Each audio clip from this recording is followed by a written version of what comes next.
Hello everybody, welcome to the Testing Notebook on the final day of pre-season testing ahead of the 2021 Formula One season.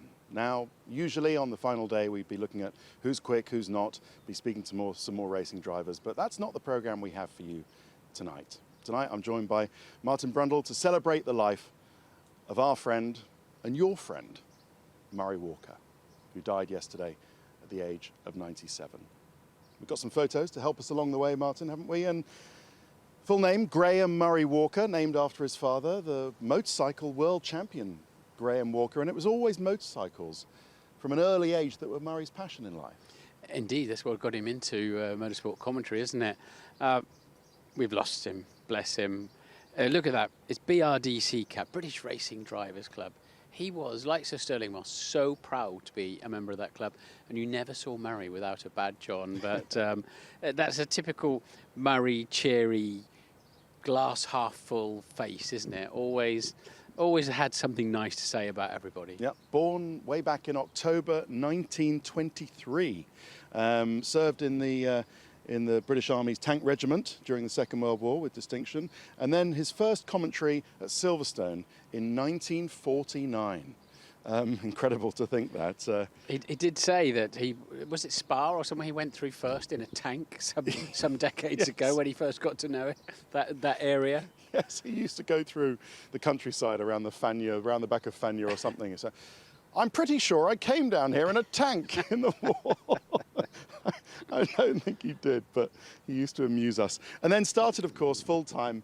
I think he took over from Raymond Baxter at some point on full-time and Grand Prix commentary on the BBC around the 70s and 80s when they were still in black and white pictures. Absolutely, but that's Murray looking at the back of a Formula One car. Now, I don't think I've ever been conscious of Murray being particularly technical about Formula One. He told the story, didn't he? He painted the picture. He laid the words underneath. But there he is, sort of, very carefully studying the back of that Ferrari for some reason. It looks like, someone had told him something and he thought, well, I better go and check this out myself. Yes. But the thing also about Murray is that he would have had total carte blanche to do that. There was not a garage, nor a car, nor anywhere where he couldn't go in and put his head and his eyes and his nose anywhere. And that's unique.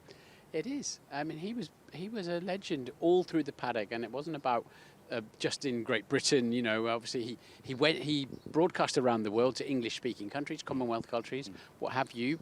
But he was revered, and we'll see as we go through your pictures, at all levels, and he was a superstar in the Formula One paddock. Yeah, it was. He could just walk in and everyone would welcome him in. Back in those days, of course, it wasn't every race where he was at Formula One, but the breadth of Murray's coverage in motorsport was truly astonishing and not something that we see today with the likes of 23 races in Formula One. Tell us about, this is a picture that typifies Murray's passion for anything with either two wheels or four, and tell us how many race series he got around. Well, he was, of course, very popular commentator with the British Touring Car Championship and Rallycross. In particular, he was great at. This is the Race of Champions. That's Johnny Dumfries, the Lotus driver. So Murray obviously was commentating on that, where we raced. It was circuit races versus rally, and we did a rally course and a track, and then an auto test around some traffic cone things. So Murray was involved in that. And, if there wasn't a Grand Prix on a given weekend, he'd get on his motorbike and come to the Formula 3 race and see who was cutting the mustard, and coming through the ranks. When did he first come to one of your races? 1983 I first met him when I was up against Senna in F3. This is That's 84. That's 84. Yeah, when I went to, I obviously spent the £3 I earned from Tyrrell on some new sunglasses, didn't I? They're very fashionable these days. Yes, there's quite a bit of, But no, so Murray really invested a lot of time and helped us as young British drivers coming through. Okay, so tell us about that time that you first came to one of your races. Well, he just, he always had confidence, didn't he, to walk up and start a conversation, ask you the right questions, and he wanted to know about you. It wasn't like, I'm Murray Walker, did you know I started in 1949? Never would he have anything spoken about him. It was always about motor racing and you and where you fitted into motor racing. Okay, and he followed your season in F3? Yeah, very closely, he did, yeah. And so then when, once I got into Formula One, I kind of felt like I I already knew him. We'd go out and have lunches and have a good old chat because he loved to chat. He did indeed. And this looks like Monaco Yep. with his classic NHS glasses and his T-shirt. And what kind of things would you talk about on a Grand Prix weekend in the early days? It all seemed so much more simple back in those days, didn't we? We didn't have all the electronics on the cars. So, you know, we had lots of big crashes and people getting hurt and that sort of thing. I remember doing an interview a year later. No, actually, it would be that weekend where I crashed the Tyrrell. And I did an interview with him, and I clearly was not with it. I was still concussed, explaining to him why I think I said it was my fault or something like that. But no, it was. And Murray often says he started the grid walks. He used to go up and down the grid having a chat. So he was quite miffed if he thought that I got the credit for starting grid walks, because he did do that. Well, your careers would come to be combined in a different way a few decades later. His passion remained in motorcycling though, and the late great Barry Sheene, of course, was one of his heroes. Barry, always a raconteur and amusement to the fans watching and everybody around him, and they must have got on well. Absolutely, and because they also knew that Murray had a passion for motorcycle racing. But look how good a shape Murray's in. And I remember when we first started working together in TV, he always walked the circuit with his notes, and he would stride around and take some keeping up with. Yeah, no, he absolutely would. So it wasn't just motorcycling, but in Formula One, he came across, he was a favourite of all the teams. If BBC TV wanted to do an opening link in the Williams car, they'd say, yes, of course, Murray, not only can you sit in the car, but we'll get Nelson Piquet and Nigel Mansell and Sir Frank Williams and the whole of the Williams team behind you as well. And that's the classic one where I think Mansell's taking the airline and pretending to vacuum his head. Yeah, and of course, no social media or internet back in those days. It was the teams were desperate to get on the BBC and get their sponsors on there. Yeah. So it was with BBC TV where Murray became the Grand Inquisitor, and a Murray Walker interview always was something special. Nigel Mansell had it. What was the relationship between Mansell, the likes of Mansell and Senna, with Murray, do you think? Oh, well, Nigel had a wonderful rapport with Senna, with Murray, and absolutely, and there's some great stories together. There was a mutual respect, no doubt about it. Don't know so much with Ayrton, but Ayrton would be completely engaged with Murray, but probably wouldn't necessarily have known the history and the gravitas of him.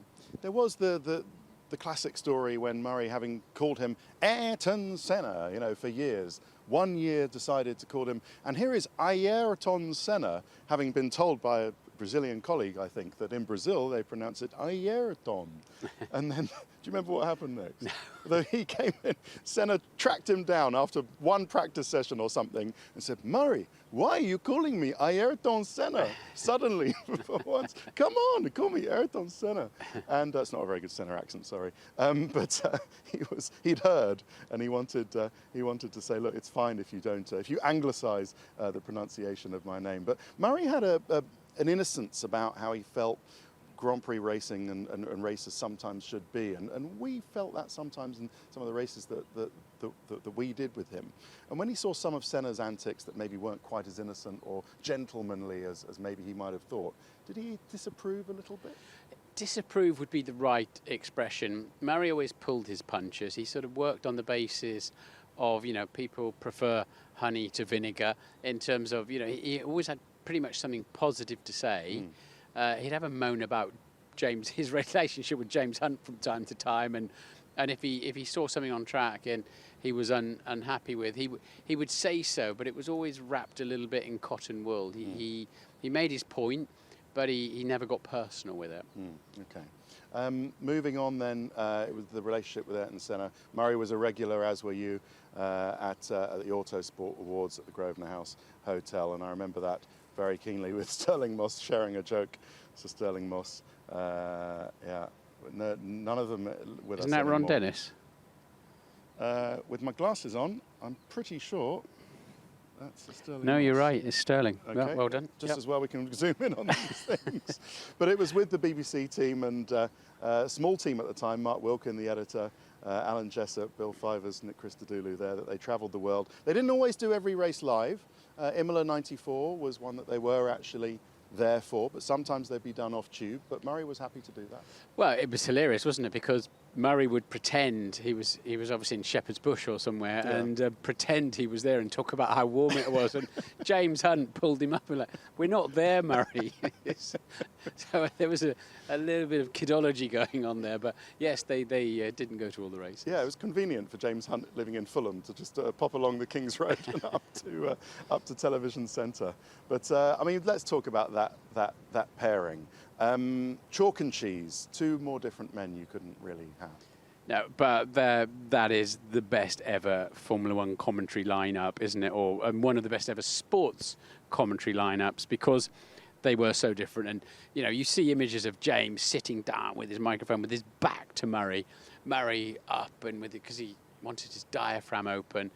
And if I ever did anything smart in my life, it was when I first worked with Murray in '97, and you joined us in the commentary box, Ted. Was I'll stand up with Murray. If it's good enough for Murray to stand up, it's plenty good enough for me. And then so we got a rapport. We started to talk to each other, and he didn't feel competitive with me. No. And sometimes they would only share one microphone in the BBC commentary box.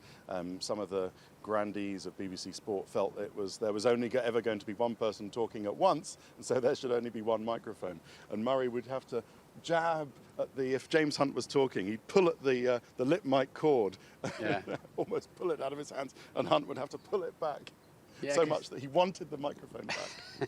Oh yeah, and But Murray, you always had a mic each. we had a mic each. We had those lip mics each, but Murray made it quite clear there were elements of James Hunt he didn't like and approve of. Yeah. But he respected him and appreciated what they achieved together. Yeah, no, indeed. So it was 1996, Damon Hill's final year with winning a championship with the coverage that Murray spent at the BBC. Andy Parr on the camera there, long-time sports cameraman. And Murray, his relationship with Damon Hill was an interesting one, and culminated, because of course he knew his father, culminated with that interview at the bottom of the steps in the Suzuka paddock when he said, "Damon Hill, world champion. How does that sound?" And that's what it was. Yeah, those great lines that Murray came out with, sometimes they were funny, sometimes they were, historic. They will live forever, some of his great lines. But Murray and Damon had a wonderfully close relationship. And of course, I'm sure that Murray knew Damon when he was a kid, when Graham was racing, Graham Hill, his dad. So, and then, of course, they went on to make a pizza ad together and all sorts of things, didn't they? They did. That pair. But they got on famously. Yeah, okay. As you say, 1997, there is the pizza advert. So Murray, of course, an ex-advertising man himself, respected in that industry. An only budgie is a lonely budgie, so feed them trill. Opal fruits made to make your mouth water. That was his. They were both his. And, and only budgie's a lonely budgie. Get two budgies. We'll sell more birdseed to you. Genius. Genius, absolute genius. So it's then, yes, his relationship with the fans. That's what we're going to talk about next. I love this one. Murray Walker, he's the talker. Nigel Mansell, he's the stalker. Move over, boys. You've got no chance. He'll do the same as he did in France. Mansell must have won in France. I remember that coming to Silverstone. And his relationship with the fans, they loved him. You remember that? They would always be whenever. Still half the race to go. This was actually his last British Grand Prix when we encouraged all the fans to come out and make some banners with their favourite Murrayisms. But whenever we would step out of the TV compound when Murray was around, there would be crowds of people shouting, "Murray, Murray, Murray!" I know, he was box office. Everybody loved him. But do you remember when he was so good, he could become famous and even more loved for making lots of mistakes whilst doing his job. But do you remember when you used to beside me in the commentary box, he'd come out with something and it was clearly wrong. Yeah. And I used to, "I think you'll find, Murray." And that sort of became my regular line, just because you don't want to correct Murray Walker, do you? You don't want to say, "Look, actually, you're wrong there." I tried to sort of gently do it because he'd pick up the wrong driver, but who cared? But you were so right in doing that, because he would always say, if you gave him that way of doing it, so, "Of course you're right, Martin. It is how it's Harold Frentzen, and look how he's going on there." Yes. And whereas if the uncharitable would have said, "No, it's Frentzen," and he'd have nowhere to go with that. You say, Yeah. yes, so Yeah, it is. you don't want to score points off No, him, go- but yes, anyway, it worked. Yeah, exactly. And some of those things, he called them, people call them Murrayisms, but, there's nothing wrong with that car apart from the fact that it's on fire. I mean, actually, he was right. If it wasn't on fire, there wouldn't be anything wrong with that. I'm with you. And with half the race gone, there's still the race half to go. Absolutely correct. That's undeniable, isn't it? That car is unique apart from the one behind, which is identical. It's true. It's a Murrayism, but it is true. So I don't think they're mistakes. I think they're genius. And on the 8th day, God created Murray. Yeah, Wonderful. Amen to that. After the BBC, it was a move to ITV Sport, of course, with us in 1997, with latterly Steve Ryder, the consummate professional, doing the presentation duties. But at first it was Jim Rosenthal, and here's the entire with Billy Blundell there and Beverly Turner, Jim Rosenthal. Martin, you're wearing a very nice, very fetching leather. Is it fancy dress jacket. party? This is what ITV styled us in. James Allen and Louise Goodman looking very stylish, and Murray Walker was like, "Yes, no style, no. I shall come in my suit and my tie and my BRDC badge. Thank you very much." Well, as far as Murray's concerned, that was a stylish way to turn up. So. And he was right. He was so generous with his knowledge, wasn't he? Because Jim, consummate professional broadcaster, but a generalist, not a specialist F1 in the way that Steve Ryder was. But Murray was so generous in his connection with his fellow professionals and helping them learn. Yes, he wasn't competitive at all. No, yeah. No, all he thought about was the overall show. And I remember having dinner with him the night before the first race we did together in '97, saying, "Give me some advice. What do I do? How does this commentary business work?" And eventually he said, "I will just say one thing to you, Martin. We're only here to inform and entertain." Yeah. And that was it. He summed it up in a short sentence, and he was absolutely right. Yeah, it was a great team put together, of course, by Neil Duncanson. And Neil came up with the idea, together with Rupert Bush and Dave Lewis, of the Murray and Martin show. Remember that? Yes, on a Saturday. We used to do like a magazine-style show, didn't we? Tell us the story of when you went to Lapland with him. Well, Hakkinen won the World Championship, so we used to do season reviews. So we went to Finland, to Rovaniemi, Father Christmas Land, and I'll never forget, as we were trying to get some reindeer in a sleigh to cruise into shot, and learning like noises. You were the musher. I was the guy trying to get the reindeer to go, which I was moderately successful at. Yeah. Then I had to get the reindeers to stop at a certain point, which I was hopeless at, and Murray just found it hilarious. But yeah, we used to head off and do great shows like that. And your chemistry in the commentary box soon became just as successful and loved around the world as Murray and James Hunt. What did you learn from him in the art of television and communication? It's the bite-sized pieces, the little gems of information. People love humour. Humour is one of the best communication tools in the world because people remember the one-liners and just, leave your ego out of the commentary box. Tell the story. Explain to people what's going on. Don't try to tell them what to think. Just tell them what you're seeing. And he was a communicating genius. He could absolutely. A broadcaster extraordinaire, shall we say, to use some of his superlatives. Yep, there he is with his trousers on fire, as the late great Clive James said, and he would grab at the screen sometimes, wouldn't he, and do lots of sort of movements like this. Oh, he jumped all over the place. I could never get a word in. But towards the end, before he decided to call a commentary game a day at the end of 2001, he was honoured with a Bernie. His relationship with the likes of Jenson Button, and particularly Michael Schumacher, Michael had a lot of respect for him. Is it 20 years ago Murray stopped Formula One commentary? 2001, yeah, wow. It is 20 years ago. This was at the appreciation event that I think was hosted by Lyndon Swainson and Lindy Redding from McLaren. They set this up along with others in the Indianapolis paddock where we all got up on stage, hosted by Tony Jardine as always, and gave us some favourite Murrayisms. Yeah, I had a tear in my eye because he said his farewell in the commentary box, didn't he? Yeah. That weekend, and I think I'm telling the story there as I'm touching the top of his head. I once broke down in a McLaren in 1994, and the car broke down. It was at other times when I broke down, but I'd got my crash on. They pulled me underneath the camera, and he goes, I don't believe it. Martin Brundle's got a bald spot to the whole world. And you were saying, I think you can't talk to Murray. I think, yes, exactly. Like pot and kettle there, Murray. Brilliant. Okay, well, that was him and Michael Schumacher sharing a joke in one of his Murrayisms up there. And of course, he carried on. This was his last European race. Paul Stoddart, the Minardi boss at the time, laid on one of his BAC 111s to fly Murray back from Bergamo Airport to Bournemouth, near where Murray lived with his dear wife Elizabeth in the New Forest. And when we got to Bournemouth, Stoddy popped the slides, and we all, including Murray, with two false hips, jumped down the evacuation slides and got onto the apron. That was great effort by Stoddy there, and Murray, farewell, thanks for all the memories.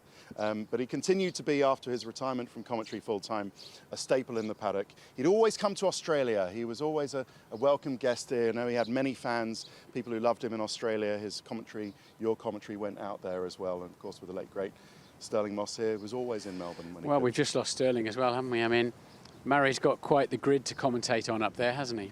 Yep, together with James Hunt. I'm sure he will. He'd appear there, of course, with the late John Surtees, Sir Jackie Stewart, yourself, Damon Hill. There, he'd be at the award ceremonies as well. There he is with Jenson Button at the Autosport Awards. But you've got to say, Martin, you know, it was a life well lived, wasn't it? A life lived in colour. It was. He was pin sharp to the end. 97 years old. I wish he'd have made 100, and I wish we were calling him Sir Murray Walker. Yeah, there he is. Murray Walker, OBE, who died yesterday at the age of 97. Farewell, Murray. We miss you. We do. Thank you. Well, as the great man himself would probably say, sitting on the couch up there with James Hunt, yes, this is all very well and good, but what about the McLaren? And what about today's testing? Well, we'll tell him in a second when Lando Norris comes over to say hello. There is the man who's finished, don't know how good your zoom lens is, JD, but there is the man who's really dominated the test, if you can dominate a winter test, Max Verstappen. He's finished quickest today, and just like he finished quickest the other day. And Red Bull have had a brilliant pre-season test. There's no doubt at the moment it looks like the fastest car. That's at the moment. We do not know what Mercedes have up their sleeve. But I mean, for Max Verstappen, he's fastest today. It was Max versus Lewis in the afternoon, but it was no contest really. Max went quickest at about 5 p.m. Trying some things out, and then kept throwing some tyres at it, kept going off the track, and actually turned out going faster still. And it looked like there's always going to be a quick lap time in this Red Bull. The only question is, where's Mercedes? There's no doubt the Red Bull Honda is a great car this year, and Sergio Perez gets there as well, because he was important to do a race simulation for him. He did 49 laps in the morning. Then anything is possible. We could have four. How anticipating, how mouth-watering is that prospect? We could have four drivers: Perez, Verstappen, Bottas, and Hamilton, based on, assuming that Mercedes will get their act together, being right up there for the championship, which will be very exciting. As for Mercedes, well, it was 86 laps for Valtteri Bottas. And the setup program went well in the morning. Actually, they learned something. They did do some long runs with Bottas. It wasn't a race sim. They felt that was less important. Mercedes felt that was less important than other things they had to do, priorities like figure out the tyres. I think, and I think a lot of this will be the tyres. They are new tyres this year. They do seem to be a little bit nervous, a little bit temperamental, and difficult to get the first lap out without them going off. We saw people treating them very carefully on outlaps, especially on a circuit that's very sort of hard on tyres like this one. But these new tyres, I think we may be hearing some complaints for the drivers that they're not as good as last year's. Well, that's the design. They're designed to be more resilient. They have a new carcass front on the fronts, and they're designed to be more resilient than last year. So that was the thing. It was always going to happen, but it looks like that Mercedes do have some issues. The car is snappy, it's unforgiving, says Bottas and Hamilton. Bottas sort of making up for lost time a bit, but now Hamilton wasn't really so happy with the car. Not a happy test for Mercedes, and we'll see what they can do coming into it. But a very happy test for McLaren. It's 56 laps for Lando Norris. on the day, and a lot for Daniel Ricciardo, on the day that this would have been the Australian Grand Prix. And Daniel Ricciardo came on to the radio and said, for everybody watching, look, we should have been March the 14th, whatever we are, in Melbourne. It should have been the Aussie Grand Prix, but we'll do it later in the year, and I certainly hope he's right. But they're very happy. They're ahead of schedule, which wasn't always the way for McLaren. But they're wary of being the Winter World Champions. Well, they're not. Yuki Tsunoda or Max Verstappen might be the Winter World Champions, but they weren't so far. But Ricciardo's first experience of the cooler temperatures later on, because it was Lando. Hi, Lando. We're talking Because to it was Lando. We are talking. Yeah. Yes, Oh, hello. yes. Hello. Because it was Lando who went in the morning. Are you doing a Ted's didn't notebook you? or something? I'm in the middle of it. Oh, you're in the middle? I'm in the middle of it. Sick. But listen, we did the first 21 minutes on Murray. And I just wanted a quick word. I know, so sad. I wanted a quick word from you. What were your... Well, you must have grown up just watching him. He was the soundtrack to your... Well, what year did he stop? He stopped in 01 full time. But I'm sure you've so watched when I was videos. You were 2 in 01. I was 2. So I know it was a bit... Okay. I missed that era, sadly. All right. Sorry. So how old do you think I am? You know what I mean. Though. Yeah, when you see the windbacks and the review videos of back then, and you see all the videos of him commentating, that's when you like, that's cool. There's something I feel like I missed out on actually listening to that live and so on the radio and TV and whatever it was. So I mean, Ted, I wouldn't say I don't know where I'd rank you comparing to him, but you know. Yeah. Great man. Tell us, what's the feeling in the team? No one wants to be the Winter World Champions because you're only setting yourself up for a fall. Yeah. But things have gone well, haven't they? I think they've gone well. I think I want to say we're a little bit more confident than we were maybe last year. But it's Bahrain, and we've always been reasonably competitive in Bahrain through every race weekend we've done. So I think it's just a good track for us in general. But in terms of just starting off with a good step and on the right foot, I think we've managed to do that. We have some good things to work on for when we come back here in a couple of weeks. But I mean, today, like the AlphaTauris looked extremely quick. You never know what fuel everyone's on, so it just messes with you, and it's hard to kind of... Yuki was clearly trying a proper qualifying run with probably, it's probably his first attempt to really kind of go lower fuel, but they had to give him the at the same time, you don't know that. Could be on well, race fuel for you know, us. Ted. They did kind of tell us that. Oh, really? Yeah, sort of. Well, maybe they're trying to... But no, you're right. I don't know. They're playing me, yeah. Yeah, so you never know, and Mercedes looked nothing special, but everyone knows they're probably going to be decent, so we'll focus on ourselves for now, keep working and trying to make those improvements and come back a little bit stronger. All right, brilliant. Well, if Murray were here, he'd slap you on the back. Yeah. Say, go for it, son. Nice impression. Listen, we've been doing impressions all day. We're reveling in the memory of the great man. Listen, thank you, Lando. Have a good season. Yeah, I know you will. Right. God, he was 2 in 2001. Isn't that depressing? Kids these days. Right, Aston Martin. So yeah, that's McLaren. Obviously, the car is good. They've got this double diffuser, whatever you want to call it, clever diffuser that nobody else has thought of, that everyone else will have to copy, and they'll have in a couple of races' time, I'm sure. But McLaren thought of it first. Fair play to them, say everybody else. And it's giving them some rear downforce in a season where the FIA and Formula One have cut away the rear downforce for everybody else.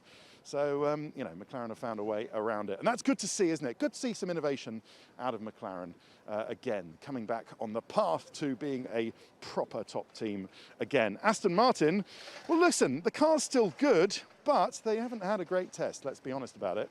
It's not like it's gone from a terrible car last year to a good car last year to a terrible car this year, but they have had a difficult test. Sebastian Vettel has really been hurt by a lack of time. He needs more time. He needs a few more days in the car. He's carrying around his green notebook, Seb's green notebook, in a sort of attempt to try and, put together loads of things that he needs to learn. And he had a turbo problem. Actually, it looks like it was the induction system, which is the new bit on the Mercedes engine for which they built that bump on the engine cover. And that's what Seb said was the problem with him stopping about with 40 minutes to go today. But in any case, that has not been good. He had a turbo problem today, or problem in the induction system, I said, and a gearbox problem on the first day. So, he needs more laps. And Sebastian, going into the first race in Bahrain, well here, feeling that he is not quite ready, would want more laps in the car, but they'll get there eventually. Esteban Ocon, not so bad, 61 laps. Fernando Alonso in the afternoon, all smooth running for Esteban Ocon, not spectacular, but very solid. That's 190 laps ready for the race. And Fernando Alonso, hang on a second, in the Alpine did where was he? Top 9, yes, that's right.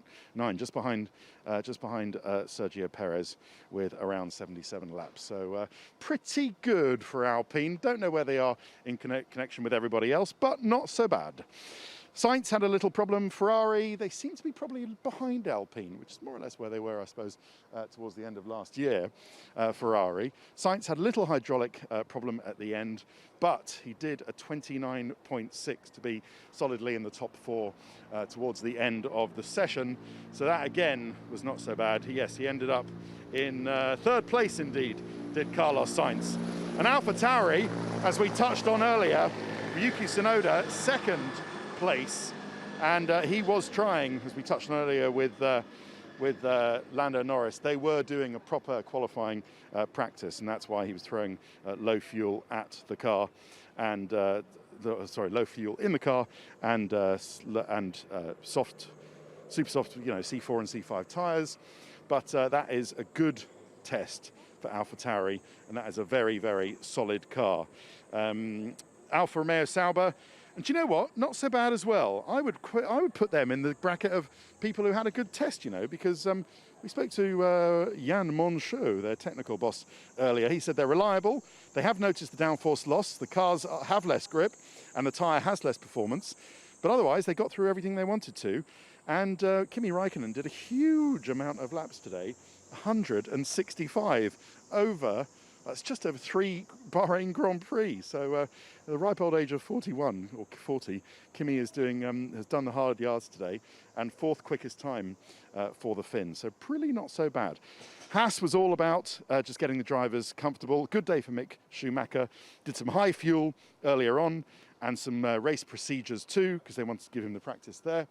And Nikita Mazepin in the afternoon did some qualifying practice with the softer tyres, and then did some pit stops because he hasn't done them before in Formula One, of course. And Williams, it was George Russell's only day in the car. He ended up 6th fastest with 157 laps. So that's a lot of laps for George Russell as well. Second only to Kimi Räikkönen. So well done, George Russell. He's learned everything he needs to. Right, that is our time. So I'd like to say there is Yuki Tsunoda, almost the fastest man today. Well done, Yuki. Good stuff. Very solid. Let's say that thank you very much for watching over the last 3 days. Following us immediately, so I better hurry up because it's coming, is Georgie Thompson, Georgie Ainsley, Lady Georgie Ainsley's brilliant sit-down Legends piece programme with the late Murray Walker. So keep watching because Georgie's up next with Murray. I have to mention my old production manager, Sally Blow, who I forgot actually organised the leaving party for Murray, and a great friend of old Muzzers. So I forgot to mention her earlier, but I hope you felt a little bit of the warmth in which the great man was held amongst everybody in Formula One today. Very sad. And we've got to thank you to the Bahrain circuit for putting on such a great test. And the authorities here, it's been brilliant. We didn't do a development corner this year for 2 reasons. First of all, the spy photographers haven't been allowed in the pit lane, so it's been really hard to get the close-up technical shots that we need because of COVID. And secondly, because very few things have changed on the cars, and so getting to know something significant was a bit difficult. So I tell you what, we'll do a proper development corner in Bahrain, okay? We will do that.